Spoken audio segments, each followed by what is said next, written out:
पुल के उस पार। तुम यहाँ खड़े में क्या कर रही हो? आदिल के कमरे में जाओ, मौका गनीमत है। वो जादूगरनी आज रात घर पे नहीं है। हाँ। ये कोई इतनी छोटी बात नहीं है हुमा कि तुमने सॉरी कहा और सब कुछ नॉर्मल हो गया।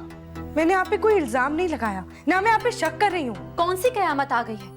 अगर मैं हॉस्पिटल नहीं गई उनकी तीमारदारी के लिए तो तुम तो थे ना वहां पे। बात इतनी आगे बढ़ गई और तुमने मुझे बताने की जहमत भी नहीं की। मामा कोई बात आगे नहीं बढ़ी है, ऐसी कोई बात नहीं है।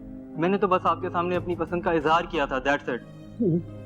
लड़की पसंद कर डाली और अब उससे शादी करना चाहते हो, और बात आगे बढ़ाना किसे कहते हैं? मामा वो मेरे फ्रेंड के ऑफिस में जॉब करती है, अच्छी लड़की है, पढ़ी लिखी है, आई एम श्योर आपको बहुत पसंद आई। देखिए मेरे और उसके बीच में कोई कमिटमेंट नहीं हुई है। मैं उससे मिला, उसको देखा, मुझे लगा वो इस घर के लिए एक अच्छी बहू साबित होगी, बस। सलीम, मुझे जॉब करने वाली लड़कियां बिल्कुल पसंद नहीं है। मामा ये आपकी गलतफहमी है, वरना हिना कौन सी जॉब करती थी? उसने तो हमें नाको तले चने चबवा दी। तो अब उसकी हिमायत भी कह रहे हो और फिर कहते हो कि कोई बात आगे नहीं बढ़ी है। मामा ऐसी बात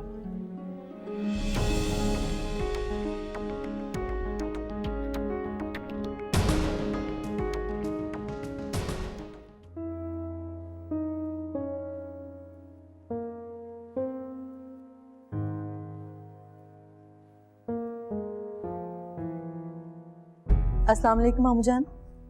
वालेकुम अस्सलाम। भाई जीनत की तबीयत कैसी? जी बेहतर है, अम्मी जान घर पे ही हैं। पापा वो हिना कहाँ है? बेटा वो तुम्हारी मामा के साथ शॉपिंग कर रही है। इस वक्त उसे घर पे होना चाहिए। फूफो और अली अकेले हैं, वो उस घर की बहू है। अब मैं जरा अपने रूम में जा रही हूँ। बेटा आदिल बैठो, मैंने तुमसे एक जरूरी बात करनी। बैठो। जी। इस घर में जो टेंशन है उसकी वजह से मैं बहुत परेशान। अब क्या हुआ बाबा? तुम तो ऐसे अनजान बन रहे हो जैसे तुम्हें मालूम ही नहीं कि टेंशन किस बात की है। अरे उसकी वजह तुम ही तो हो। मैंने किया क्या पापा? देखो बेटा, जब से रचना इस घर में वापस आई एक अजीब सा तनाव है, एक टेंशन है। मेरी समझ में ये नहीं आता कि अरसे तक रचना इस घर की नापसंदीदा बहू थी, हर कोई उसके खिलाफ था, और अब अचानक उसका कैंप इतना स्ट्रांग कैसे हो गया? अरे बेटा तुम औरत की खसलत को नहीं जानते। हमदर्दी करने पे आए तो बहुत बड़ी हमदर्द, और मुखालिफ हो जाए तो उससे बड़ी कोई मुखालिफ नहीं। हम मुझसे क्या चाहते? बेटा मैं ये कहना चाहता हूं कि रचना या सबा दोनों में से एक को रखना पड़ेगा। क्या मतलब है आपका पापा? रचना तो हमारी मजबूरी है और सबा तुम्हारी मजबूरी। कोई मजबूरी नहीं है, आप अच्छी तरह जानते हैं। मैं रचना को छोड़ चुका हूं, मुझे उससे कोई वास्ता नहीं है। लेकिन याद रखो, तलाक का हक रचना के पास, और मैं नहीं चाहता कि मैं इस तलाक के बदले रचना को बहुत बड़ी रकम दूं। और सबा से तुम अपनी मर्जी से शादी कर चुके। रचना थक गया हूं मैं इससे। मेरे समझ में नहीं आता कि वो मेरी जिंदगी में एक जोंक की तरह क्यों चिपक गई है। अरे बेटा है तो ये कड़वा सच, लेकिन ये है हकीकत कि वो जोंक की तरह हमारे घर को चिमट गई। पापा अब आप बताएं मुझे क्या करना चाहिए? बेटा मैंने तुम्हें पहले भी कहा था कि एक मयान में दो तलवारें नहीं रह सकती। दोनों में से किसी एक को रखना होगा तुम्हें। या रचना को यहां रखो या सबक। नहीं पापा, मैं रचना को अलग नहीं रखूंगा। ये घर मेरे नाम है, मैंने सबा से शादी की है, उसका पूरा हक है इस घर के अंदर रहने का। मैं यह हक उससे नहीं छीन सकता। ठीक है बेटा, मैं समझता हूं। और वैसे भी सबा बेचारी के पास है क्या? रचना मालदार है, वो पल्ले से घर खरीदेगी, माल डालेगी। तुम जरा प्यार मोहब्बत से उससे बात करो और वहीं रहो आराम से। नहीं पापा, मैं तंग आ चुका हूं रचना से। मुझे वो कभी पैसों का तकाजा करती है, कभी मुझे तलाक की धमकी देकर कोर्ट में घसीटती है। मुझे अब उससे कोई वास्ता नहीं रखना, मैं उसकी शक्ल भी नहीं देखना चाहता।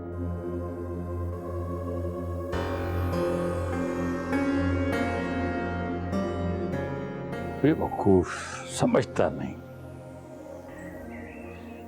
आपको किसने कहा है कि मैं उस शख्स की मोहब्बत में वहां गई हूं? मैं तो उसकी शक्ल भी नहीं देखना चाहती। हाँ, लेकिन मेरे वहां जाने से एक फायदा जरूर हुआ है। अब आदिल को घर के किसी कोने में सुकून मैसर नहीं। उसकी नई नई शादी का मजा किरकिरा कर दिया है मैंने। इससे क्या फर्क पड़ता है? वो रोए हंसे, तुम्हारी जिंदगी तो बर्बाद हो गई ना।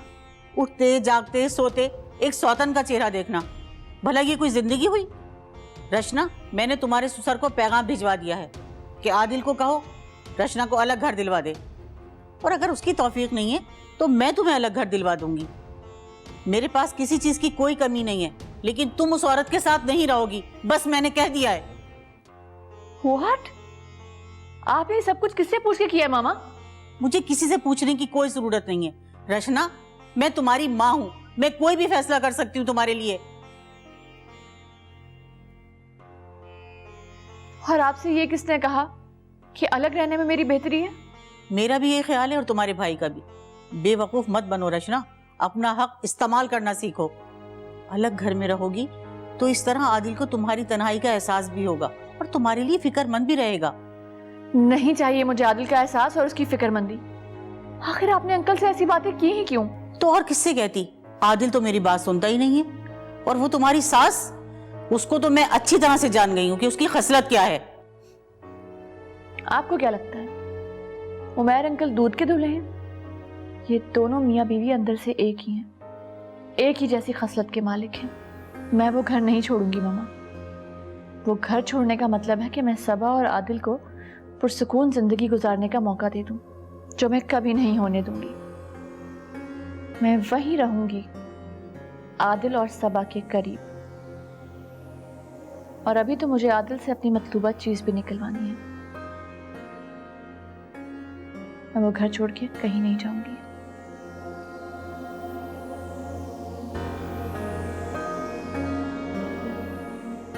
मुझे दिखाओ तो क्या हुआ है? हाथ मत लगाए मुझे, नफरत है मुझे आप लोगों से। पता नहीं कब दफाओगे मेरे घर से। पुल के उस पार, पुल के उस पार।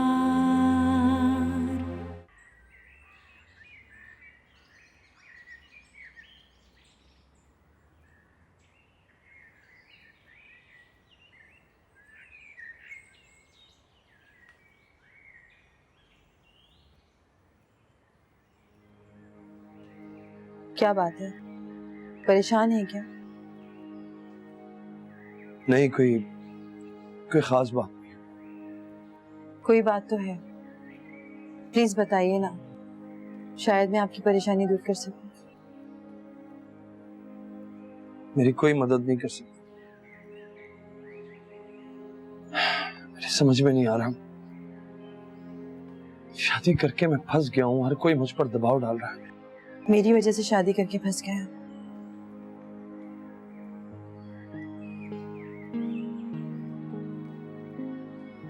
तुम्हारी वजह से कुछ नहीं हुआ है।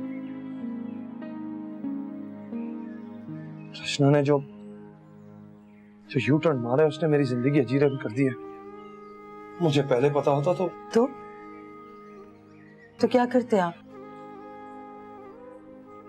पहले उसका किस्सा पाक करता और फिर शादी करता, लेकिन अब आई एम सॉरी आदिल। तुम किस बात की सॉरी कर रही हो? मेरे ही तो कसूर है, ये सब कुछ मेरी वजह से हो रहा है। परेशानी आप मेरी वजह से उठा रहे। तुम्हारा कोई कसूर नहीं है। मैं भी परेशानी में पता नहीं क्या ऑल फॉल बक देता हूं। रचना की अचानक आमद ने अजीब सी सूरत हाल कर दी है। मेरे समझ में नहीं आ रहा मैं सब चीजों को कैसे संभालूं।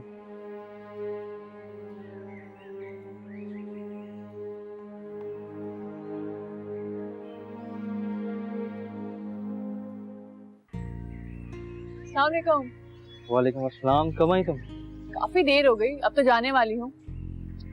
मामा मैं बहुत थका हुआ हूँ, प्लीज आप करीम को बोल के चाय मेरे रूम में भिजवा देंगे? Thank you. अरे इन्हें क्या हुआ?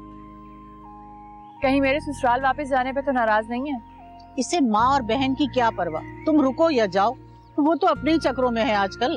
क्या मतलब? कैसा चक्कर? वो तो किसी लड़की के चक्कर में है। अच्छा ही हुआ जो मुझे पता चल गया। मैं ऐसी खुशफहमी में रहती कि मेरी औलाद मेरे फैसलों के आगे सर झुकाती है। हाय हाय, लेकिन मेरी ऐसी किस्मत कहाँ। तो अच्छी बात है मामा, वरना वो हमेशा यही सोचते कि मेरी माँ फैसला करती है। इस दफा वो खुद फैसला करें और खुद ही भुगतें। अकेले क्या भुगतें? अरे भुगतना तो माँ बाप को ही पड़ता है। अच्छा छोड़े ना, ये बताएं वो मौसूफा करती क्या है? अल्लाह ही जाने कौन है, पर कहता है कि मेरे दोस्त के ऑफिस में जॉब करती है। जॉब? कैसी जॉब? अरे जॉब वॉब का क्या है, कोई लड़का थोड़ी है, लड़की है। हमें क्या पता कौन से ओहदे पर है। अल्लाह ही जाने क्या होगा मेरे इस घर के साथ। मैंने तो सब कुछ अल्लाह पे ही छोड़ दिया है। अच्छा डोंट वरी। आप जानते हैं अम्मी की तबीयत ठीक नहीं है, मेरा वहां जाना बहुत जरूरी है। आपका दोस्त तो थोड़ी देर इंतजार कर सकता है ना? नहीं, उसे इंतजार करने की आदत नहीं है। क्या मतलब? कौन है वो? पुल के उस पार, पुल के उस पार।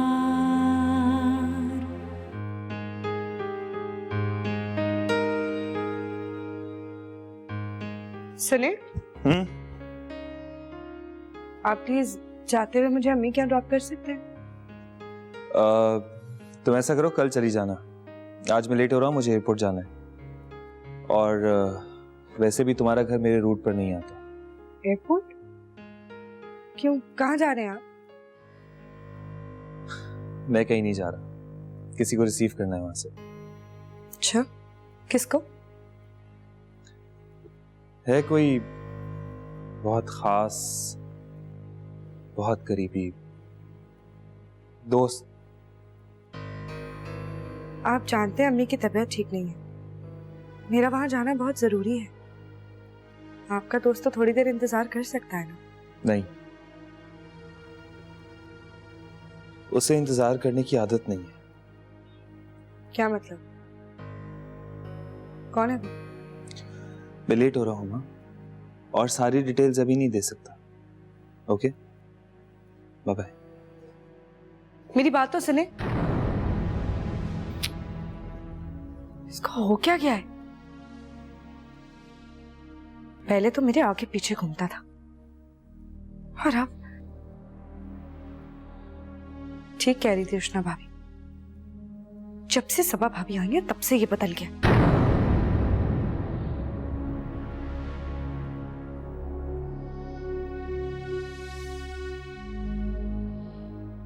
ओफो, हद होती है। सर में शदीद दर्द है और यहाँ पे चाय बनाने के लिए पत्ती नहीं मिल रही। पता नहीं इस बुढ़िया ने कौन सी चीज कहाँ रखी है। जिंदगी अज़ाब। या अल्लाह खैर।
हद होती है, अजाब बना के रख दिया है मेरे घर को इस औरत ने।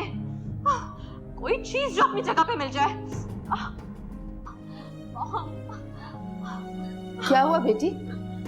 खैरियत तो है ना? रहने दे आप, अपनी झूठी हमदर्दी अपने पास ही रखें।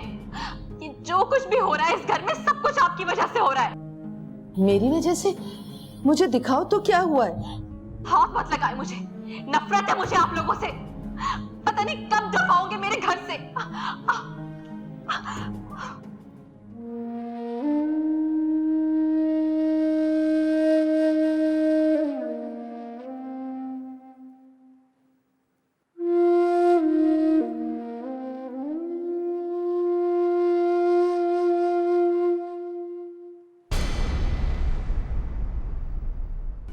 आदिल के पे दर पे मुर्दा बच्चों की पैदाइश, रचना के ऊंचे हथकंडे और अब पराई बच्ची समेत गरीब मक्कार बेवा का कांटा। जब आप दादू क्या गई थी ना, बाबा ने मेरा बहुत ख्याल रखा था। अच्छा, फिर आपके पापा तो बहुत अच्छे हैं। मानो तो सच कहूँ, वो तुम्हारी सास, अरे महा कंजूस। वो अपने इस्तेमाल की कोई चीज किसी को दे दे वाला, अरे ये तो मुमकिन ही नहीं है। इतना छोटा सा दिल है उसका। बनता जाए धीरे धीरे एक फसाना प्यार का, पुल के उस पार, पुल के उस